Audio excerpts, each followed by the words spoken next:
This is the all-new Sigma 16-28mm constant f2.8 high-performance, large aperture, ultra-wide-angle zoom lens for full-frame mirrorless cameras. It is the second contemporary f2.8 zoom lens that pairs up perfectly with the Sigma 28-70mm f2.8. But is it the right lens for you, since there are lots of other options in the market? I took over 2000 pictures over the last couple of weeks using both my full-frame Sony a7 IV as well as APS-C camera Sony a6400, testing and figuring out who is this lens really for and how good it actually is. I also put it to test against my Sony Zeiss 16-35 f4 lens. And just a note here, this is a pre-production model Sigma sent me for testing. I don't get to keep it, and in no way I'm limited to say whatever I want about it.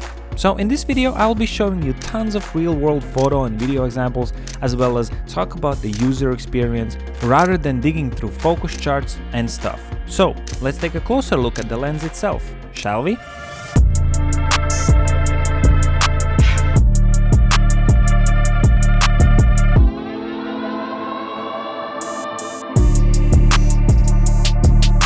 First and foremost, the focal length. If you're wondering why is it not 16-35 like this lens or 14-24 like Sigma's f2.8 art lens, well, the answer is simple: size, weight and optical performance. First of all, this lens is f2.8.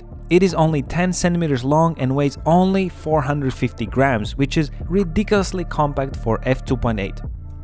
Sigma's own 14-24mm weighs almost 800 grams and is huge.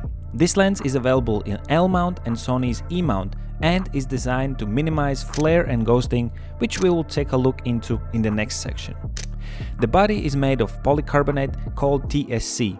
That makes the lens lightweight, but definitely not cheap. Sigma has done some nice treatment to it, and the focus and zoom ring feels very smooth, pleasant to touch and premium. On the lens you will not find too many buttons, but autofocus, manual focus is present and it is quite useful. The front element of the lens is 72mm for those who want to use the ND filter.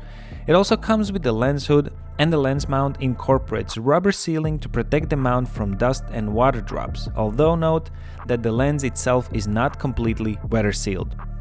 Inside of the lens you will find a quiet and fast stepping motor. The autofocus worked perfectly in all of the tests, both in photo and video mode. The focus was quick and snappy, and even when using Sony a7 IV object tracking, the lens was perfectly able to keep up with the branches that were moving really fast back and forth in the wind. This lens is not optically stabilized. In fact, neither Tamron nor Sony's GM has it. The only lens to have it is this one. And we will get into thorough comparison of alternative lenses in just a bit, but the feature that got me excited the most is the inner zoom and inner focus, perfect for those who use gimbals. Now, before we get into pixel peeping, let me tell you what this lens is best used for, who is it for, and who is it not for. First of all, it being so small and light, it is a perfect travel lens, something you can easily throw in your bag and carry with you everywhere. Mainly, I see three categories where this lens fits perfectly: street and architecture photography. If you're visiting some nice cities, this lens will do a great job. With its f2.8, you can easily use it also indoors.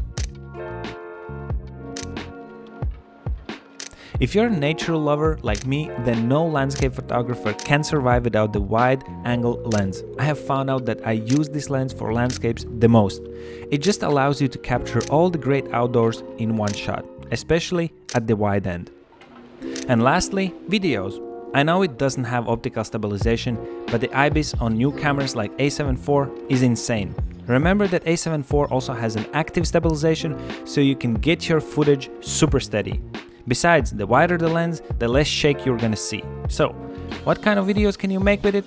Basically the same as I mentioned before, as well as vlogging due to its wide angle and documentary filmmaking. So, who is this lens for? For those who care about their backs.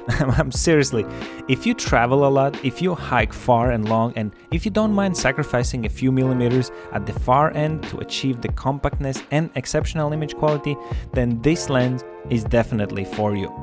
Who it might not be for? For someone who is a one lens person, as I call him. someone who doesn't want to swap lenses and want to go from super wide angle to mid telephoto by using just one lens, and who doesn't care about the price, size and weight of the lens. Another reason might be if you must work in extremely challenging conditions where weather sealing is crucial. Other than that, I think this lens will fit the majority of photographers and even videographers, especially because of its image quality. Speaking of which, let's do some pixel peeping, shall we?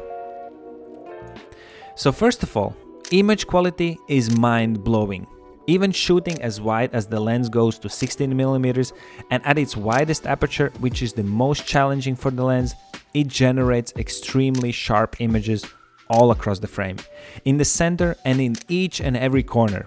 I'm truly surprised by that, because with these wide-angle lenses the corners usually get a little bit soft, but not with this lens. I made a comparison with Sony Zeiss 16-35 on the left here, and you can see that Sigma at f4 in corners is much sharper than Sony.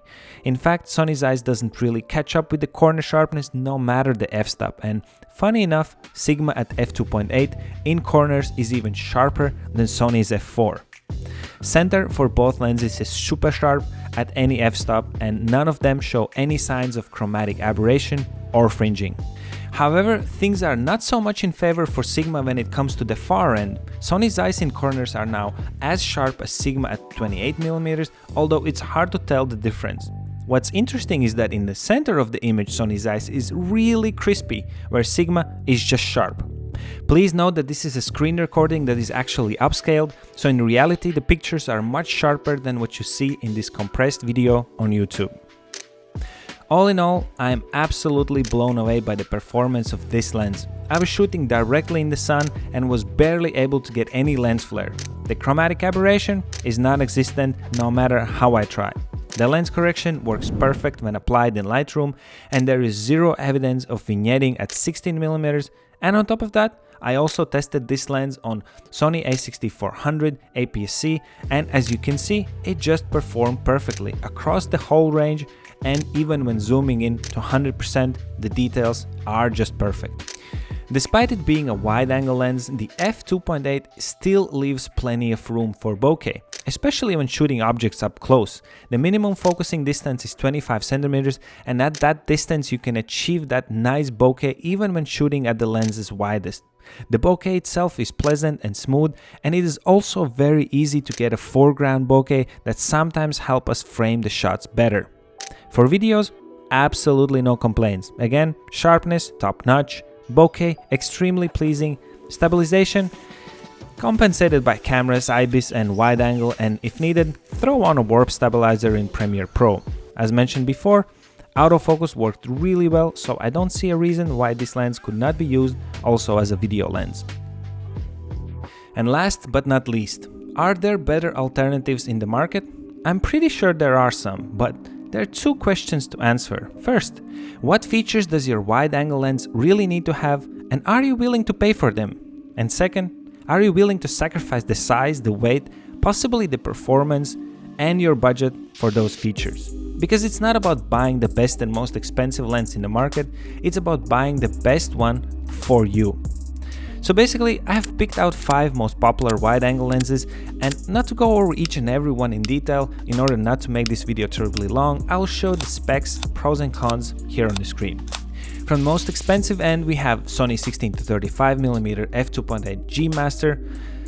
Rather heavy and big, no optical stabilization, definitely costs a crazy amount of money, but it is rated as one of the best, has f2.8 and a good range.